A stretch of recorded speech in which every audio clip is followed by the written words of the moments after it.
皆様こんにちは。地理学出身ジオラマ制作担当のアトリエモレジです。今回は2025年6月21日22日に東京有明のスモールワールズさんで開催されました東京ジオラマ展ミニでチクラさんが制作されたバスジオラマを取材させていただきましたので、その模様をお届けいたします。皆様今回は神回確定です。控えめに言ってチクラさん天才なんですよ。で、チクラさんは主に X で情報発信されていて、バスジオラマを中心に N ゲージの車両工作も手掛けられています。概要欄にリンクを貼りましたので、ぜひぜひ皆様ご参照ください。 YouTube チャンネルもやられているそうなので、そのチャンネルのリンクも貼っておきます。もう皆さんすっごく元気出ますよ。チクラさんはギミックの工作にも力を入れていらっしゃって、なんと模型のバスのドアが開閉するんです。それだけじゃなくって、ウインカーですとかハザードランプとか、そしておまけのギミックなどなど、さらには本当に回転するターンテーブルとか、もう会場で釘付けになっちゃいました。今回は特別にチクラさんが撮影された動画もいただいてますので、合わせまして皆様にお届けいたします。どうか最後まで楽しいひとときをお過ごしください。それではまず最初に東京都豊島区目白にあります都営バスの目白折り返し所にあるターンテーブルのジオラマをご紹介いたします。これすごくないですか？バス一時停止までしてますよ。すっげーな。ジオラマの全体像をご覧いただきます。卓上に展示できるサイズでとてもコンパクトなジオラマになっています。ジオラマの中心付近にターンテーブルが再現されていて、先ほどのように実際に稼働します。バスが自走しますんで、回転所を出庫したバスが再びこの回転所に戻ってこれるように、この黒いボックスとマンションの下層階にバスの通る道が設置されています。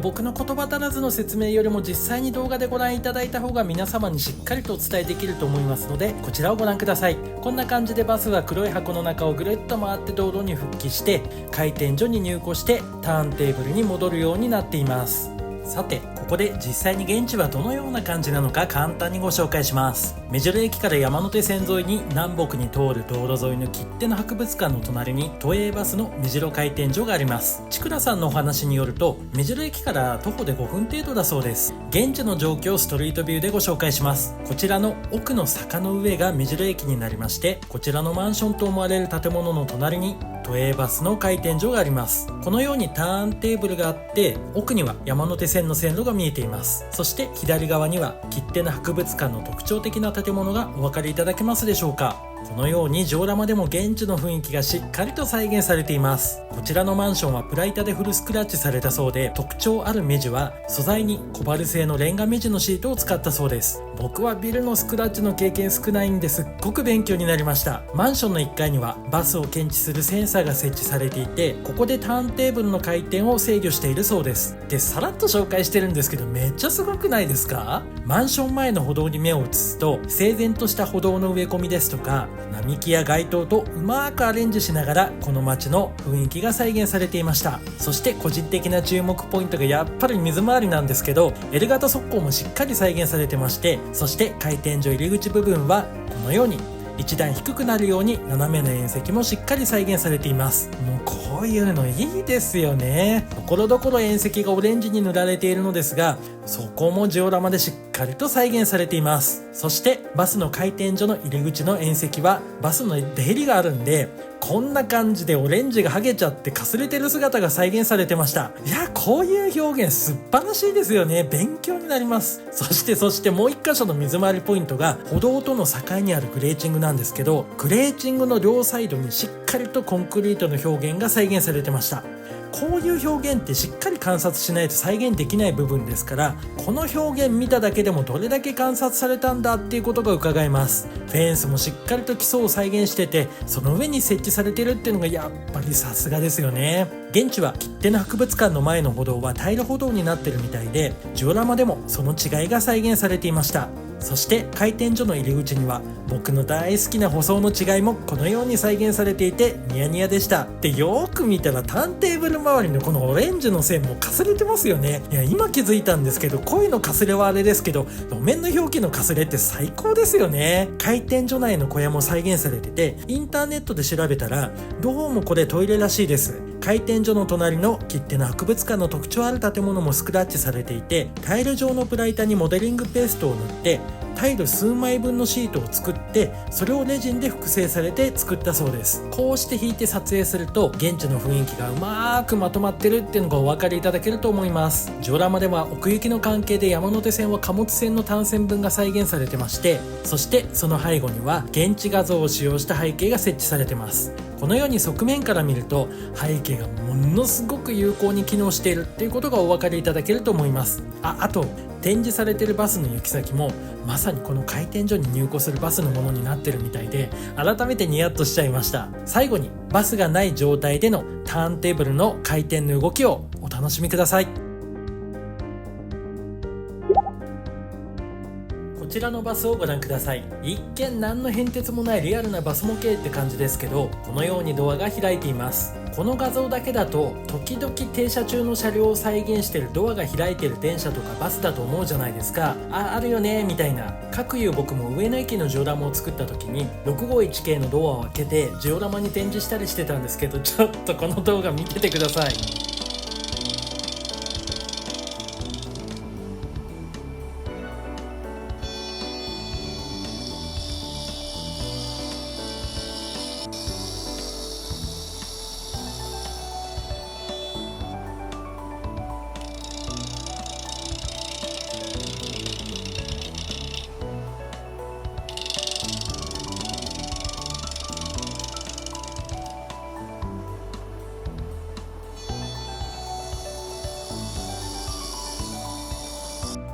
こんな感じでバス停に近づくとウインカー出しながらバス停に寄ってくるんですね。で停車するとバスのドアが開くと同時に見てください、車体が沈み込むんですよ。すっごくないですか？しかもハザードまでついてるんですよ。ここまで音声解説なしでもう一度リプレイご覧いただきます。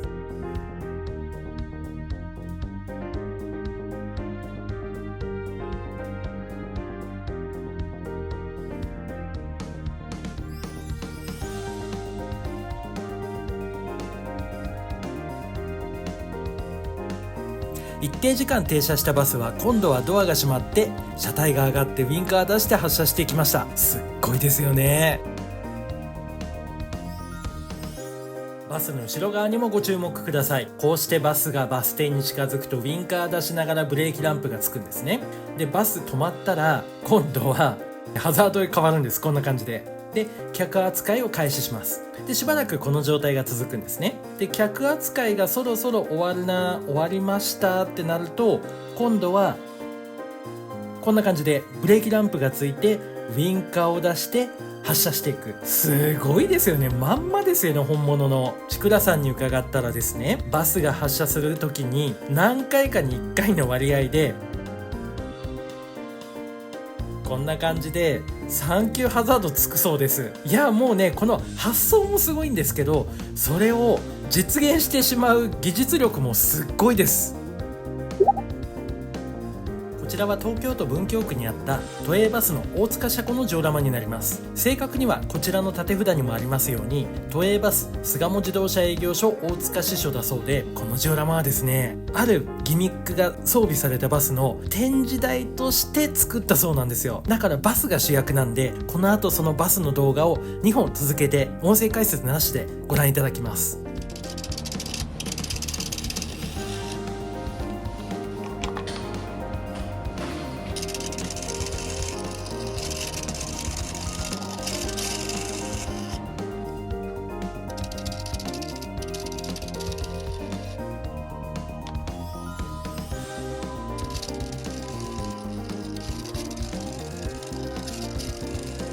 いかがでしたでしょうか？めっちゃすごくないですか？しかも展示台であるこのジオラマもものすごく精巧に作られています。こちらの営業所の建物、仮に現存していたら築100年くらいの建物だそうで、非常に重厚感があります。その雰囲気を模型でも再現されています。正面玄関にあるこちらの屋根はギザギザが再現されていて、玄関の植え込みには様々なお花が植えられていました。玄関周りの再現も素晴らしいですよね。窓枠や扉なども全て自作されていて、マスキングテープを同じ形に何枚も何枚も切り出してそれを貼り付けて塗装されたらしいんですけど、めっちゃ力作ですよね。これもう本当は丁寧な仕事ができないとできない作業ですよね。本当素晴らしいです。増築部分とでも言うのでしょうか。この部分も一つ一つ丁寧に制作されていて、ちくらさんの丁寧なお人柄そのまんまだなぁなんて思ってしまいました。このように雨どいもしっかりと再現されていて、やっぱり個人的には先日ご紹介させていただいたおでこさんが制作された盛岡バスセンター、これもものすごく繊細に再現されていらっしゃってめっちゃ感動したんですけど、お二方とも窓周りの工作が素晴らしいんです。今回も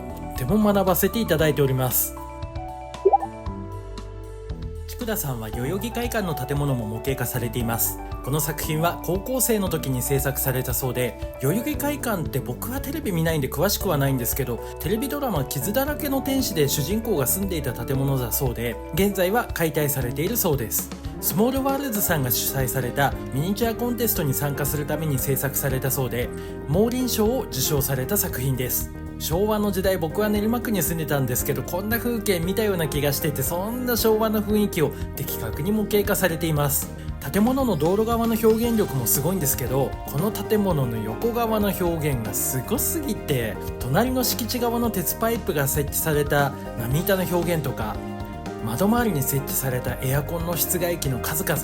壁面に設置された昭和を感じる店舗看板とか、建物を覆い尽くさんばかりのこの植物、ここなんかはボロボロと壁面が落ちていて、だけど看板はなんとか残ってるみたいな、もうどこに注目してどのように切り取るか、そしてそれをどのように再現するのか、作者さんの個性が光るところだと思うんですけど、屋上も注目なんです。普段の街歩きの目線だとあんまり気にする機会がないのが屋上にはなりますけども、模型とかジオラマの場合って逆に上から見る機会が多くなりますので、見る角度を変えてみると、林立するエアコンの室外機、配管、そしてこちらの壁面ご注目ください。この壁面が崩れ落ちちゃって瓦礫が散らばってるっていう姿が再現されていました。いやー、ドラマは見てないですけど、こんなイメージだったんだろうなって勝手に想像しちゃいました。この独特な大敗感って言いますか、昭和感って言いますか、それでいてネガティブな感じはしない不思議な雰囲気が見事に再現されています。会館の道路側の各店舗の看板の風合いの再現って、これもいい雰囲気で仕上がってて、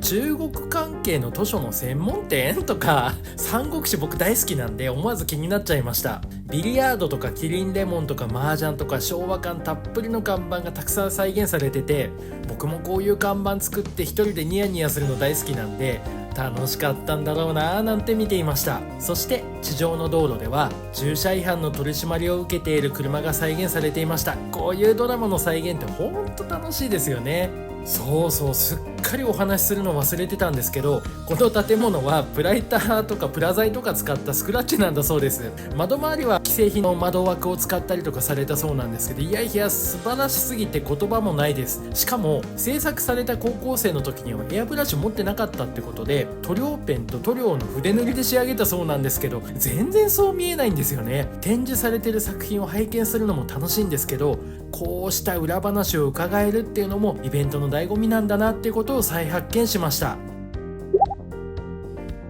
ちくらさんの最新作が渋谷4丁目交差点です。この作品は今回の東京ジオラマ展ミニのために制作された作品で、六本木通りの青山学院のところの交差点が見事に模型化されています。僕最近よく車でここ通るんでって、本当は渋谷から青山通りの方に行きたいんですけど、いつも車線間違えちゃってこっちに来ちゃうんですよね。なので個人的にはこ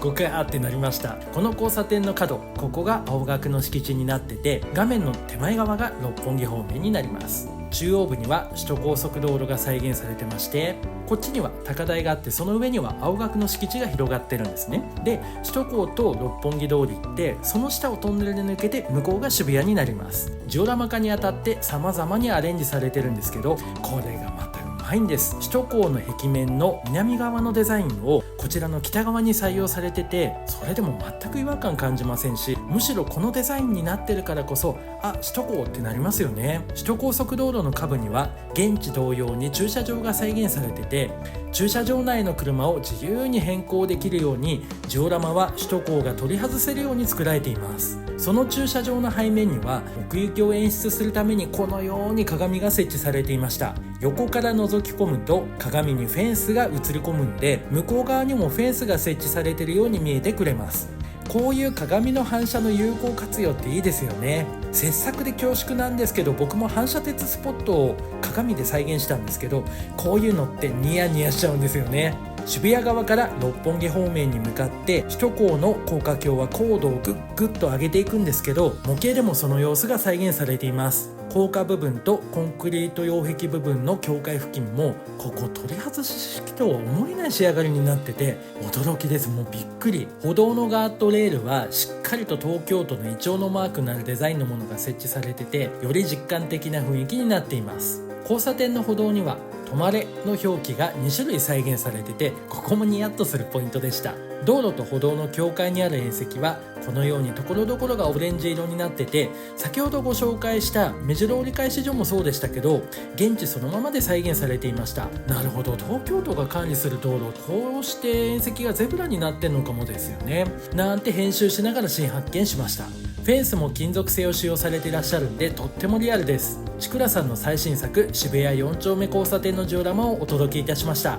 最後にジオラマの真横から撮影した都営バスがターンテーブルを回転するシーンをお楽しみいただきながら最後のご挨拶とさせていただきます。今回動画化にあたりましてちくらさんにはわざわざ動画をご提供いただきました。また様々にご質問お答えくださいまして誠にありがとうございました。皆様も最後までご覧くださいまして誠にありがとうございました。感謝いたします。また次回お会いできることを楽しみにしております。ありがとうございました。さようなら。